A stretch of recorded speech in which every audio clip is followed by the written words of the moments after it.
श्रोते हो नमस्कार. स्पंदन वृत्त आणि व्यक्तींचं ह्या कार्यक्रमात आपल्या सर्वांचं मनपूर्वक स्वागत. श्रोते हो, आपण जाणतोच की भारत हा कृषीप्रधान देश आहे आणि भारताची कृषी व्यवस्था ही अवलंबून असते ती मुळात पाण्यावर. हवामानानुसार पावसाचं प्रमाण हे बदलत जातं, त्यामुळे शेतकरी हा नेहमी चिंताग्रस्त असतो, तो म्हणजे पाण्यासाठी. कारण शेतीला जर पाणीच मिळालं नाही तर पीक निघणं हे खूप मुश्किल असतं. ह्यासाठी पाणलोट विकासाची कामं ही ठिकठिकाणी राबवली जातात. मग ती काही फाउंडेशन मार्फत असतील किंवा सरकारतर्फे सुद्धा ह्याला अनेक संस्थांकडून मदत मिळालेली असते. असंच मध्ये आपण एक नाव ऐकलं, ते म्हणजे आमिर खानचं पाणी फाउंडेशन. या पाणी फाउंडेशनच्या माध्यमातून अवघ्या महाराष्ट्राला अनेक लोकांनी लोकसहभागातून पाण्याची व्यवस्था शेतीसाठी खूप तळमळीने करण्यात आली आणि ह्याचे रिझल्ट्स देखील खूप चांगले आले. गेल्या काही वर्षापासून पाणलोट क्षेत्रासाठी काम करणारे पाडळसा तालुका यावल येथील विजय कोळी आज आपल्या स्टुडिओमध्ये आलेले आहेत. त्यांचं या क्षेत्रातलं काम, त्याविषयी असणारी तळमळ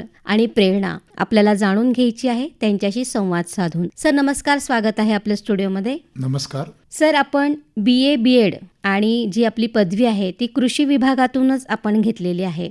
आपला हा शैक्षणिक प्रवास कसा झाला? शैक्षणिक प्रवास म्हणजे मी तर खरं तर खेड्यातूनच 10वी ते 12वी पर्यंत शिक्षण केलेलं आहे. बर. आणि त्याच्यानंतर जेव्हा कॉलेजला आलो, भुसावळला देना भोडे आज ज्या कॉलेजचं नाव आहे, आधीचं पीपल्स कॉलेज होतं, त्या कॉलेजला शिकत असताना NSS एक विभाग होता आणि त्याच्यातून घडलो. बर. ज्याच्यामध्ये त्यावेळेस जे प्रोग्राम ऑफिसर होते विद्यापीठ स्तरीय श्रीयुत शांताराम बडगुजर सर, त्यांनी बऱ्या प्रमाणात आमच्यामध्ये एक माणूस कसा घडेल या संदर्भात एक प्रेरणा दिली आणि तिथून आपण घडायला सुरुवात झाली आणि तिथून निसर्ग वाचता सुद्धा यायला लागला. बर. आणि मग इथून आपण पुढचा सगळ्या शिक्षणाचा विस्तार करत गेलो. शिक्षणामध्ये मला BEd करायला धुळ्याला संधी मिळाली. माझा नंबर लागला धुळ्याला नगावला आणि BEd हा परिपूर्ण 9 महिन्याचा कोर्स होता. तिथे 9 महिन्यात एक परिपूर्ण माणूस कसा घडतो हे BEdने पण मला शिकवलं. वा.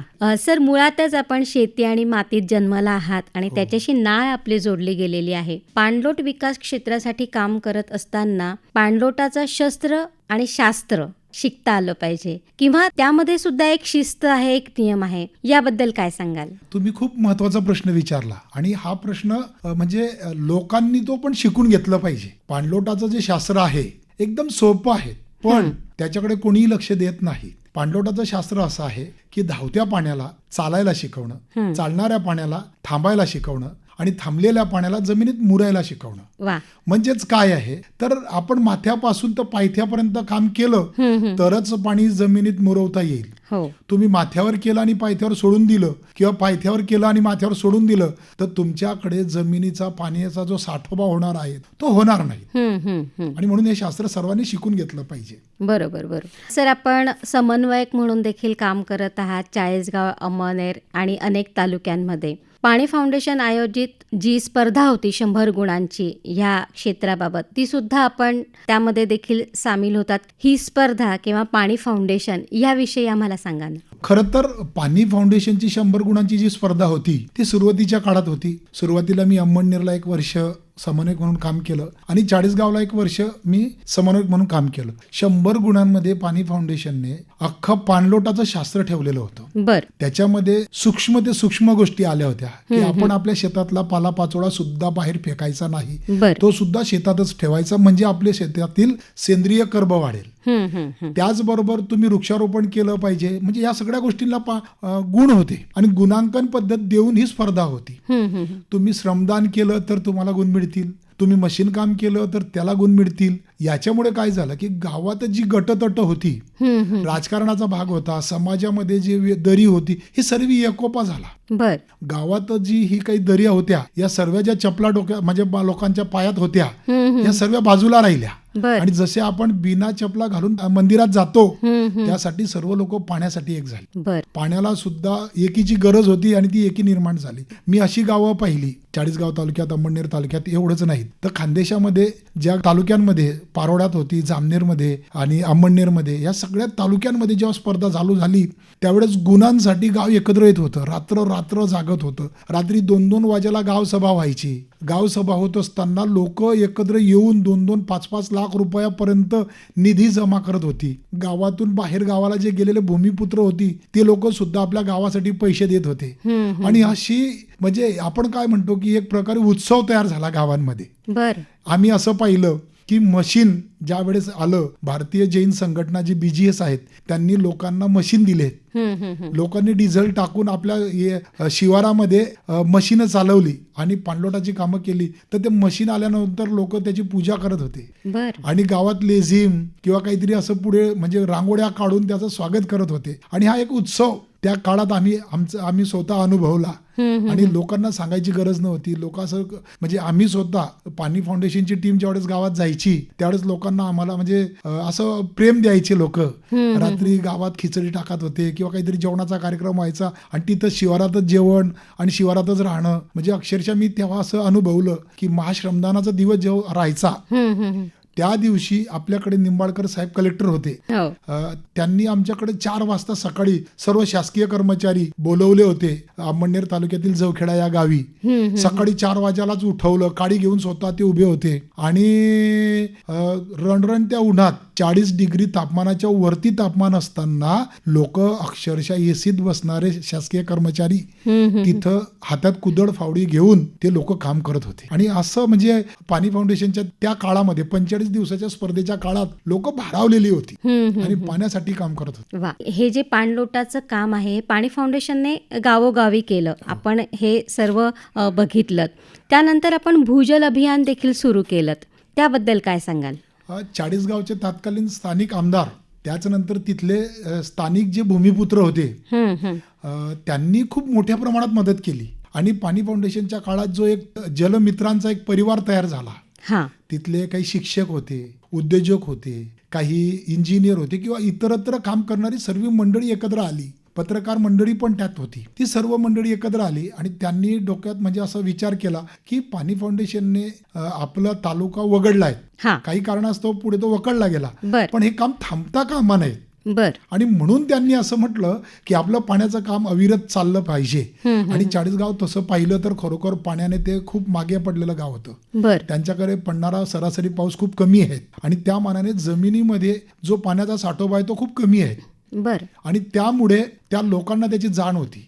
आणि विशेष म्हणजे मला म्हणजे त्या लोकांचं खूप कौतुक वाटतं की ती लोक सर्व शहरातली होती ज्यांचा जमिनीशी खूप कमी संबंध होतात. एक नाव तर मी असं सांगेल, डॉक्टर पंकज पाटील तिथले जे आहेत त्यांची मिसेस आणि ते दोघं लोक हे डॉक्टरी पेशा करणारे. त्यांचा स्वतः 10 खाटांचा दवाखाना आहे आणि सकाळ संध्याकाळ 2 तास 2 वेळेला तो एकदम बिझी शेड्यूल असताना सुद्धा त्या लोकांनी अक्षरशः स्वतःला वाहून घेतलं. आणि त्यांनी याच्यामध्ये अशी उडी घेतली की त्यांनी 2-3 गावं दत्तक घेतली आणि तिथे ते स्वतः काम करत होते. पुण्याचे गुणवंत सोनवणे म्हणजे सॉफ्टवेअर इंजिनियर आहेत आणि त्या माणसाने पाणी फाउंडेशनच्या काळामध्ये स्वतःच्या पत्नीचं सोनं गहाण ठेवून एक छोटंसं गाव, त्या गावाला त्यांनी दत्तक घेतलं आणि तिथं पूर्ण पाणलोटाची कामं केली. आणि त्याच्यामुळे भूजल अभियान जे आहेत ते घराघरापर्यंत पोहोचलं. 76 गावांमध्ये त्यावेळेस काम झालं. म्हणजे पाणी फाउंडेशन तर्फे त्यांच्या निकषांमध्ये काही गावं वगळली गेली, पण त्याही गावांमध्ये एक लहर निर्माण झाली होती.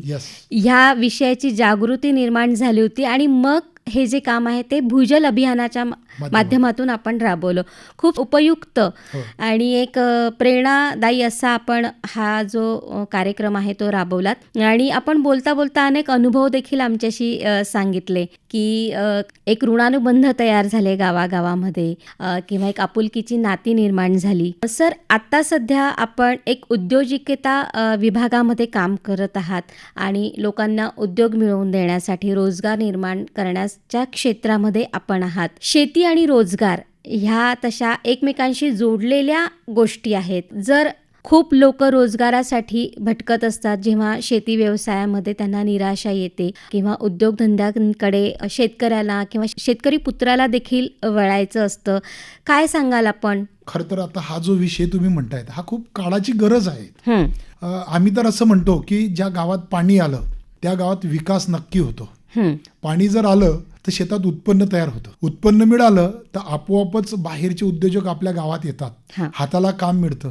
नवीन पोरांना गाव सोडून म्हणजे स्थलांतर थांबतं. याचं एक चांगलं उदाहरण मी असं पण देतो की ज्यावेळेस आम्ही चाळीसगाव तालुक्यात काम करत असताना नाईकनगर ब्राह्मण शेवगे म्हणून गाव आहे. त्या ब्राह्मण शेवगे गावामध्ये ऊस तोडीला जाणारे लोक भरपूर होते. आणि ते लोकांनी आम्ही पाहिलं की जो तांडा असतो बंजारा समाजाचा तांडा, त्या तांड्यावरचे लोक ऊस तोडीला जातात. पण त्यातील एका व्यक्तीने त्यांच्या बांधावरती नाला खोलीकरण करून घेतलं आणि नाला खोलीकरण करत असताना खटक्या सोडून त्यांचा म्हणजे आपण काय म्हणू की नैसर्गिक न करता नवीन असे एक बांध तयार झाले आणि तिथं पाणी खूप चांगल्या प्रकारे साचलं. पाणी साचल्यामुळे दरवर्षी ते ऊस तोडीला जाणारे दादा दुसऱ्या वर्षी ऊस तोडीला गेले नाहीत. का गेले नाहीत तर त्यांनी त्यांच्या साचलेल्या पाण्यामध्ये थोडे मत्स्यबीज सोडले. तिथं त्यांना मत्स्यबीज सोडल्यामुळे माशाचं उत्पादन पण घेता आलं. म्हणजे माशांचं उत्पादन घेता आलं. दुसरं असं झालं की त्यांच्या विहिरीला पाणी आलं. त्यांना एक पीक घेता येत नव्हतं, तिथं त्यांनी 3 पिकं घेतले. आणि दुसऱ्या वर्षी ते ऊसतोडीला सुद्धा गेले नाहीत. त्यांचा अनुभव असा होता की दादा मी ऊसतोडीला जात होतो तर मी 2-2.5 लाख रुपये ऍडव्हान्स घ्यायचो आणि ते मला फेडता फेडता खूप त्रास व्हायचा. माझं पूर्ण 6 महिने तिकडे जायचे. घर सोडून जात असताना मला प्रॉब्लेम यायचा. पण मला इथंच उद्योग मिळाला. त्यांनी माशांमधून बऱ्यापैकी उत्पन्न मिळवलं. दुसरं त्यांच्या शेतामध्ये त्यांनी 3 पिकं घेतली. पहिल्यांदा त्यांनी कापूस घेतला. कापूस घेतल्यानंतर त्यांनी त्याचे 2च वेचे केले आणि तो फेकल्यानंतर तिथं गहू घेतला आणि शेवटी त्यांनी गुरांना चारा म्हणून मका पण घेतला. म्हणजे काय होतं की पाणी आलं ना तर उद्योजकता पण तुम्हाला लगेच. आणि आता तुम्हाला नोकरी मिळणं खूप कठीण आहे. बरोबर. शेतीशी निगडीत जे काही उद्योग आहेत ते छोटे छोटे उद्योग आहेत. तुम्ही बघा, विचार करून बघा, तुम्हाला सहज ते उद्योग सापडतील. जसे आता आम्ही पाहिलं जामनेरमध्ये आम्ही काम करत होतो आणि जामनेरमध्ये जयंत महाजन म्हणून रिटायर्ड ऑफिसर आहेत, इंजिनियर आहेत ते. त्यांनी 60 एकर फक्त टेकड्याच घेतल्या. पण त्यांनी ते इतक्या डेव्हलप केल्या की त्यांनी पाणलोटाचे सर्व उपचार तिथे केले आहेत. त्यांनी तिथं सिमेंट बंधारे आहेत, माती बंधारे आहेत, तलाव तयार केले आणि भारतामध्ये पिकणारं प्रत्येक फळ त्यांनी तिथं घेतलं आहे.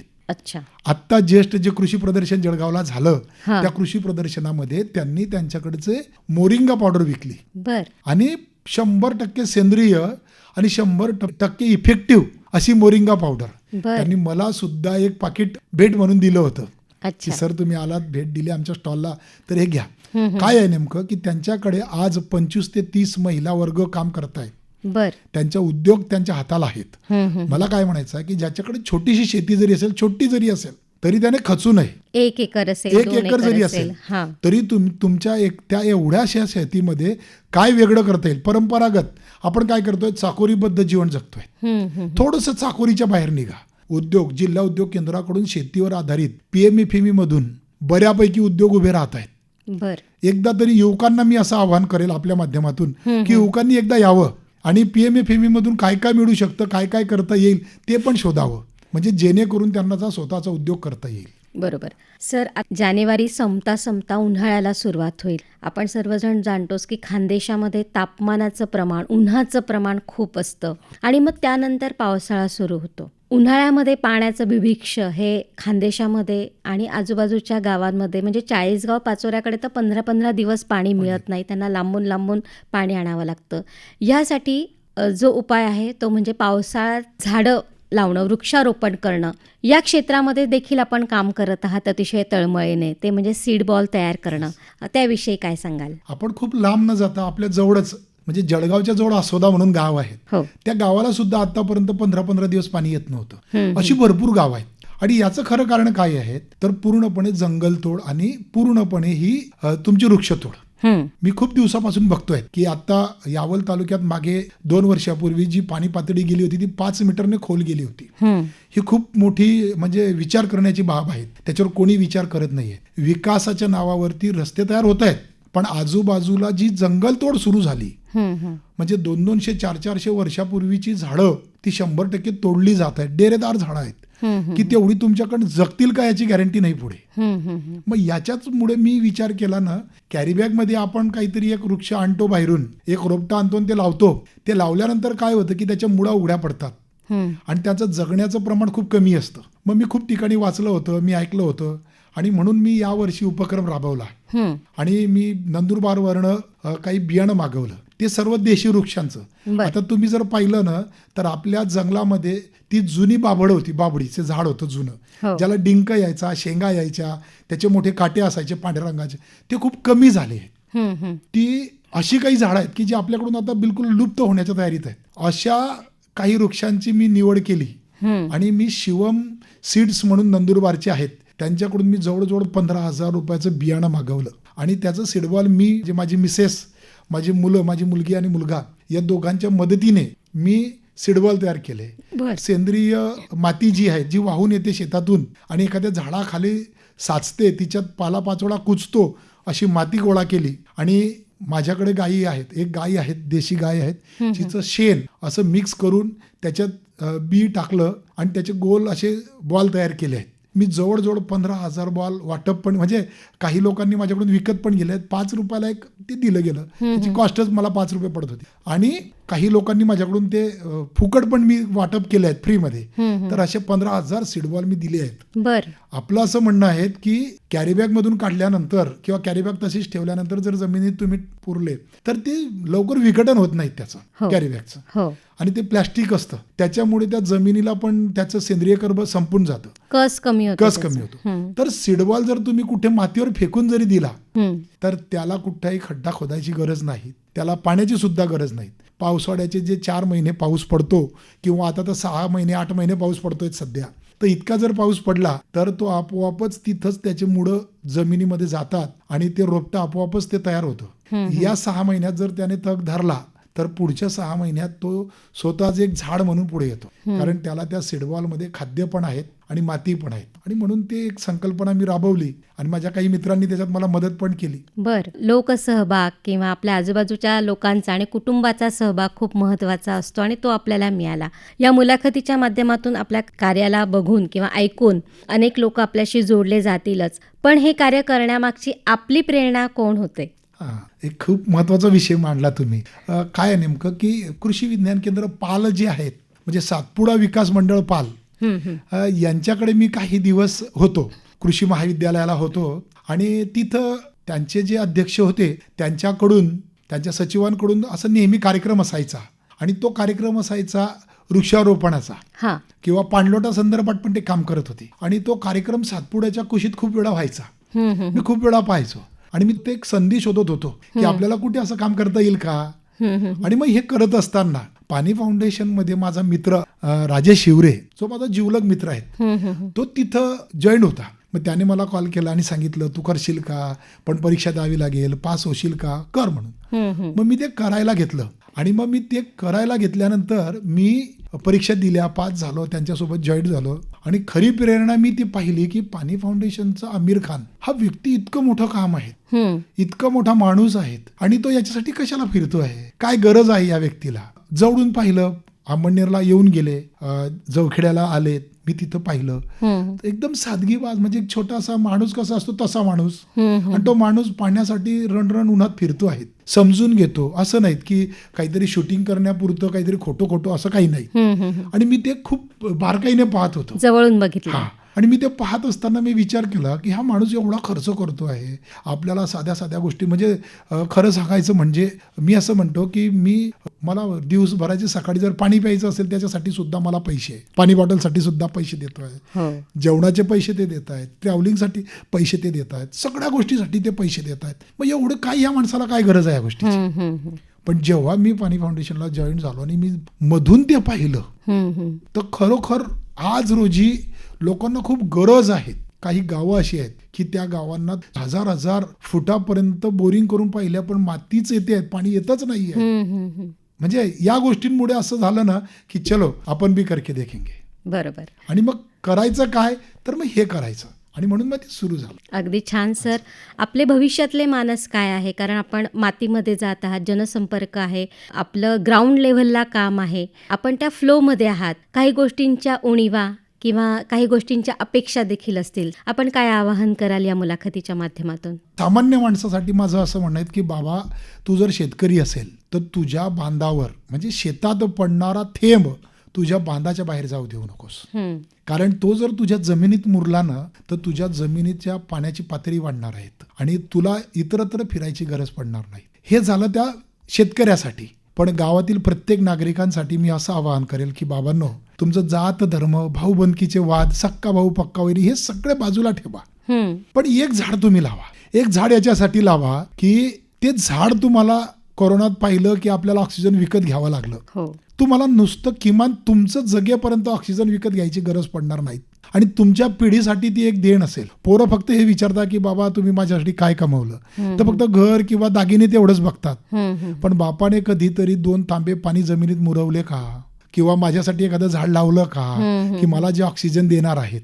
तर या गोष्टी तुम्ही सुद्धा करा की प्रत्येकाने एक झाड लावलं पाहिजे आणि प्रत्येकानं जमिनीत पडणारा पाण्याचा थेंब जमिनीवर तो जमिनीत मुरवला पाहिजे. याला जर का तुम्ही 100% राबवण्याचा प्रयत्न केलात तर 100% पाण्याची पूर्णपणे जी आपल्याला गरज आहे ती त्याच्यातून मिळणार आहेत.